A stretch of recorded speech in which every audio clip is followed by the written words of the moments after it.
Assalamualaikum warahmatullahi wabarakatuh. Gimana kabar kalian semua? Ibu harap kabar kalian baik-baik aja ya.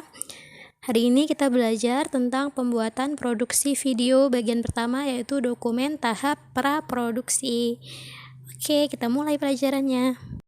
Yang pertama yaitu pengertian. Jadi presentasi video adalah video yang digunakan untuk mengomunikasikan ide atau gagasan dalam sebuah gambar yang bergerak. Video sering digunakan untuk memperkenalkan produk, membuat film atau dokumenter lainnya, dan diedit menggunakan perangkat lunak. Kan banyak nih software-software yang baru untuk mengedit video. Pasti di antara kalian juga ada kan yang suka edit-edit foto atau video, ya kan? Lalu ada fungsi presentasi video, yaitu sebagai sarana untuk mengkomunikasikan ide atau gagasan. Presentasi video mengemukakan keunggulan ide atau gagasan sebagai upaya untuk mengatasi masalah kehidupan sehari-hari. Ide yang kalian buat itu harus original, yaitu tidak plagiat dan benar serta bermanfaat. Lalu ada jenis presentasi video. Yang pertama yaitu video cerita.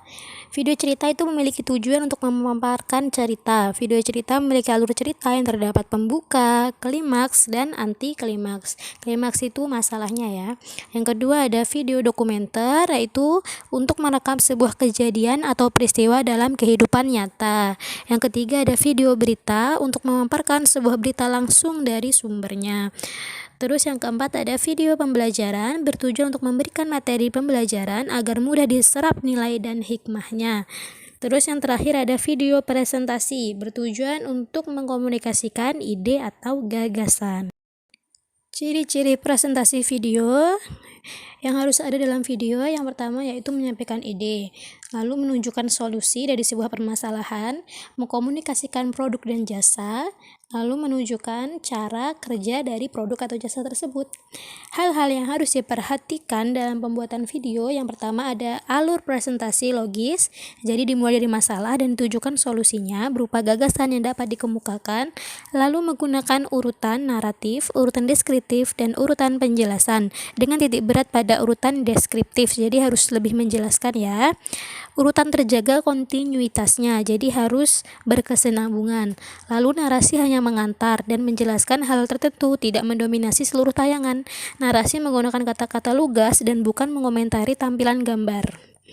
Narasi dipersiapkan melalui naskah narasi tersendiri. Penempatan kalimat kunci harus tepat dan memiliki gaya bercerita yang kuat.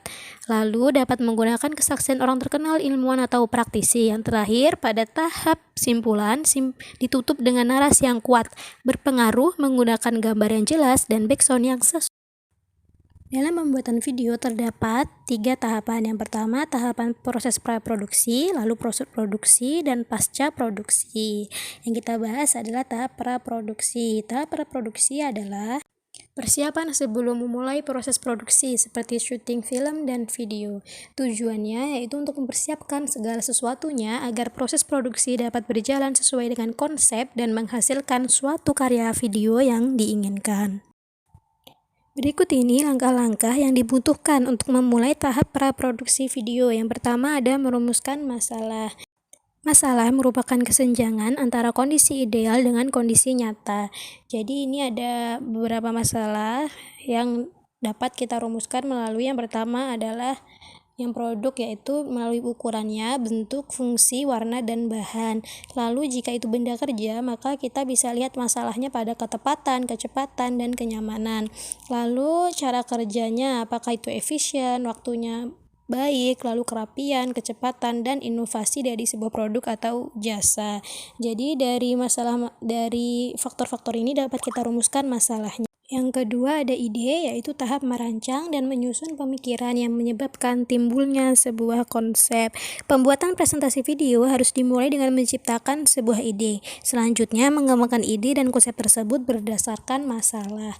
Yang ketiga ada sinopsis, yaitu cerita singkat, padat, dan jelas tanpa menghilangkan unsur penting dari peristiwa atau rekaan. Yang keempat ada treatment, yaitu langkah menyusun urutan adegan, tidak membutuhkan dialog, namun menggambarkan kondisi adegan yang harus dilakukan oleh pelaku atau aktor dalam cerita tersebut. Ini adalah gambaran contoh dari treatment. Di situ ada waktunya, jadi dijelaskan waktunya. Lalu ada deskripsi objek. Itu apa yang dilakukan si aktor. Yang pertama misalnya Ton dan Bar. Jadi ada lagunya, opening, pembukaan, persembahkan, judul, bapak, judul dan melodi dibuat dengan animasi, background, judul, gambar, musik dan melodi. Bunyi mempersiapkan awalan pada sebuah acara musik, shot penting dan seterusnya. Itu bisa dibaca ya.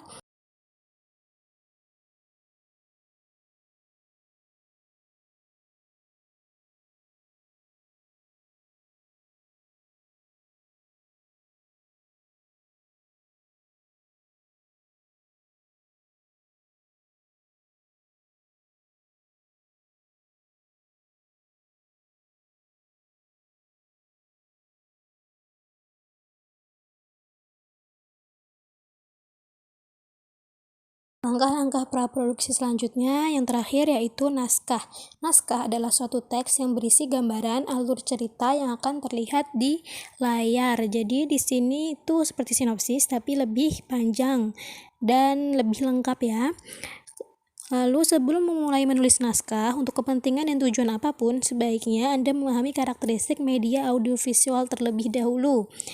Jadi apa aja tuh karakteristiknya? Yang pertama ada informasi dalam wujud gambar atau visual dan suara secara nyata.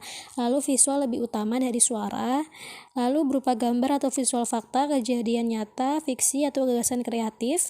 Melalui media televisi untuk kejutaan penonton dan tayangan. Kalau sekarang mungkin bisa melalui YouTube juga ya. Media audiovisual lebih efektif dibanding media lain. Jadi yang terlihat itu lebih efektif ya daripada cetak, radio, dan lain-lain. Melalui media televisi, internet, VCD, dan DVD.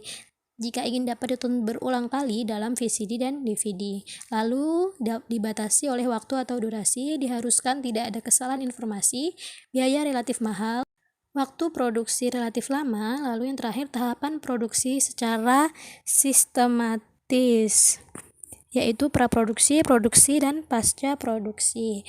Lalu ada jenis-jenis naskah. Apa itu? Yang pertama ada non-cerita, terdapat berita, dokumenter, feature, dan reality program. Lalu cerita ada drama, hiburannya musik, lawak, kuis, dan lain-lain. Lalu yang terakhir ada iklan. Oke, sampai di sini udah paham kan mengenai tahap praproduksi. Jadi langkah-langkahnya itu ada merumuskan masalah, ide, sinopsis, treatment, dan naskah. Tugas yang pertama, kalian harus membuat 5 pertanyaan berdasarkan video ini ya, yang sudah Ibu beri penjelasannya.